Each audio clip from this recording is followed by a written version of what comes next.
Dead and buried. Time was now short. A harrowing day was waning, and within a few short hours the Sabbath would start. Nicodemus, who had been watching the certification of Jesus' death, made a diversion to the house of Joseph, another secret believer. When Joseph was informed about the death, he had a sudden surge of courage and conviction. "You go and inform Herod," he said to Nicodemus. "I'll see if I can get permission to bury the body. Meet me back here when you're done, and bring with you any burial ointment and spices that you can get. At least in burial, we can play our part." Both men scampered off with their itinerary, Nicodemus to the temple, and Joseph to Pilate's palace. He arrived just as the centurion was also getting back. "Sir," he said, respectfully addressing the soldier, "I have come to get permission that crucified king has a proper burial." The centurion opened the door, held it open and announced Joseph's presence. "Joseph of Arimathea, your grace. He has come to request the release of Jesus' body." "His body? Surely he isn't dead already, is he?" Pilate said. "He is, my lord. I verified the death myself a moment before I came here." "Aren't you one of the Jewish council who pushed for his death?" Pilate asked Joseph, suspicious of his intentions for the body. "Has Caiaphas sent you here that you may continue this vigilante attack against this man and his followers?" "Sir," Joseph replied, with an unusual feeling of wanting to work with the Romans, "I am part of the council, but to my shame I had no part or say in Jesus' death. For months I have watched and admired this man, who shook our institution to its core.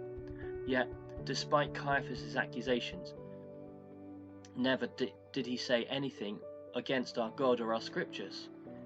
If Caiaphas knew I was here, no doubt I would be excommunicated from the council, if not from the whole Jewish community.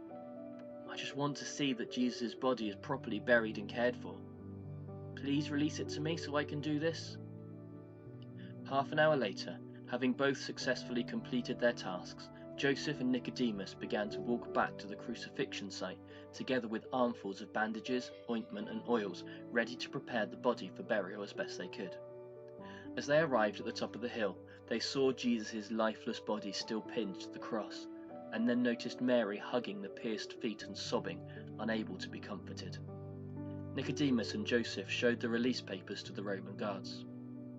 Part of Mary's grief was the uncertainty of what would happen to Jesus' body. The death being unexpected and miles from home left Mary feeling unprepared and unable to provide a resting place. If the Romans got their way, the bodies would be left on the cross to be picked clean by the birds.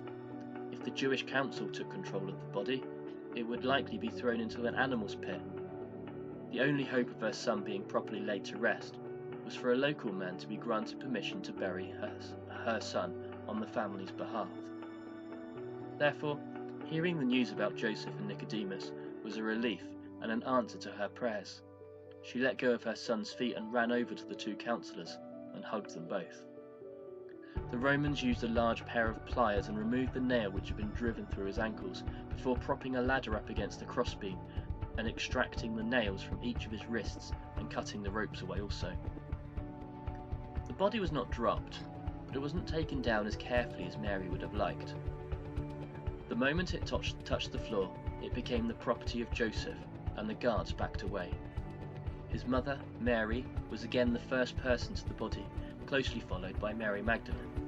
Just as they had done many times in life, his mother held his hand tenderly, whilst his friend, who had spent many hours sat at his feet listening to his teaching, who had once poured expensive perfume over him, once again cried and let her tears fall silently onto his bloody feet.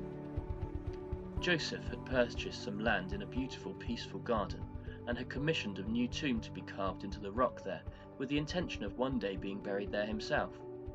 A small stream babbled through the garden, adding to and sustaining the life, tranquility, and soundscape. After laying the body down just outside the grave, Nicodemus and Joseph used clay jars to collect water from the stream. They then washed off the dried blood and cleaned his wounds, removing the dust and dirt which had collected in the cuts.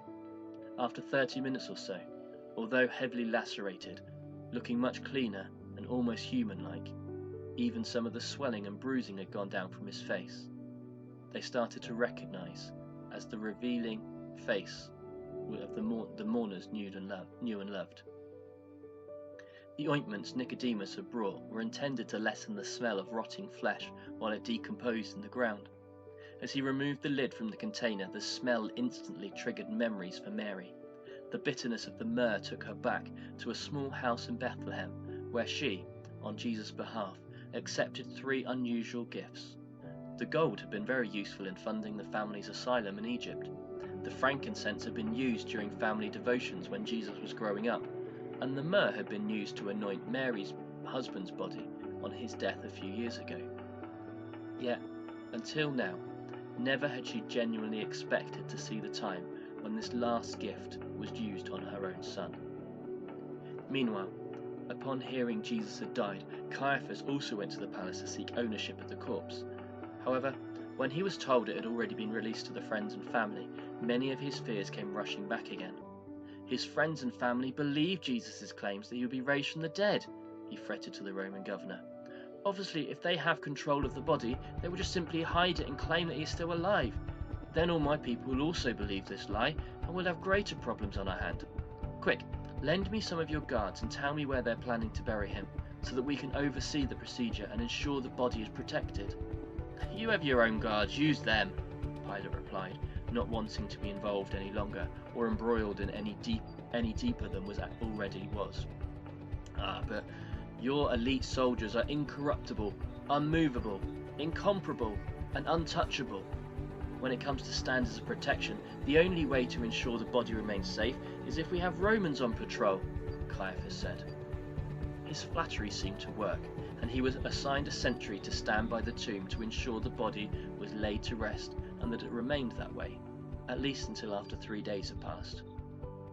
Just as the sun was setting, the Roman, accompanied by a Jewish soldier, inspected the tomb and saw the body, now wrapped in bandages, being finally laid down. Before the headcloth was placed over his face, both the guards saw and confirmed that this was the man they had been involved in arresting and killing over the last 18 hours or so.